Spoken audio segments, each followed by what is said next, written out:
నమస్తే, welcome to HM24 news. Banuru గ్రామ పంచాయతీ సర్పంచ్ శాంతయ్య మాట్లాడుతూ, గ్రామ ప్రజలు మీ అమూల్యమైన ఓటు వేసి మీ యొక్క ఆశీస్సులతో గ్రామ సర్పంచ్గా గెలిపించినందుకు కృతజ్ఞతలు తెలుపుతూ గ్రామాన్ని అభివృద్ధి చేస్తామన్నారు.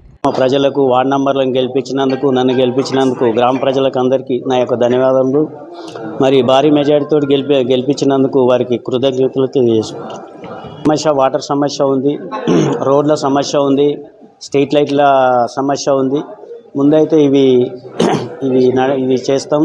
మరి అట్లనే పబ్లిక్కు రేషన్ కార్డులు, మరి వాళ్ళకు ఆధార్ కార్డులు, పెన్షన్ ప్రాబ్లం ఉంది, అవన్నీ సాల్వ్ చేస్తామని తెలియజేస్తాం. ఇండ్ల స్థలాలు కావాలి. అట్లనే గవర్నమెంటు ఏం డిసిషన్ తీసుకుంటుందో అది మినిస్టర్ లెవెల్లో మాట్లాడేది ఉంది. దాన్ని చేస్తాం. ఒకసారి మినిస్టర్ దృష్టికి తీసుకుపోయి సంక్షేమ పథకాలు ఉన్నాయి. గ్రామ ప్రజలకు కొత్త ఇల్లు కట్టిస్తున్నారు. మరి వాళ్ళు సీనన్న సిఆర్ఈ వాళ్ళది ఒకటి ఉంది. దాంట్లో వాళ్ళకు కొత్తగా ఎవరైతే ఇల్లు కట్టుకుంటారో వాళ్ళకు ₹1,00,000 ఇవ్వడం జరుగుతుంది వాళ్ళ సొంత నిధులతోటి. మరి అట్లనే ఎవరన్నా కాలం చేసినట్టుంటే గిట ₹15,000 ఇవ్వబడుతుంది.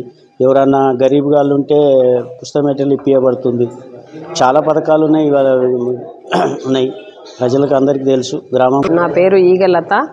బానూరు 5వ వార్డు నుంచి ఎన్నిక కాబడింది. నేను ఏకగ్రీవంగా ఉప సర్పంచ్గా కూడా ఎన్నుకోబడిండ్రు. వాళ్ళందరికీ కూడా ప్రత్యేకమైనటువంటి ధన్యవాదాలు తెలియజేస్తున్నా. అదేవిధంగా గ్రామ అందరినీ కూడా భారీ మెజారిటీతో గెలిపించడం జరిగింది.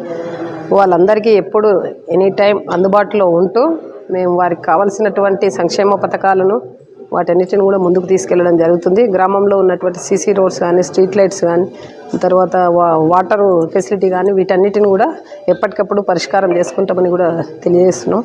అదేవిధంగా మండలం నుంచి, జిల్లా నుంచి ఏమైనా ఫండ్స్ ఉంటే కూడా వాటిని తీసుకొచ్చి ప్రత్యేక నిధులతో కూడా ఇంకా గ్రామాన్ని అభివృద్ధి పథంలో నడిపిస్తామని కోరుకుంటున్నాం.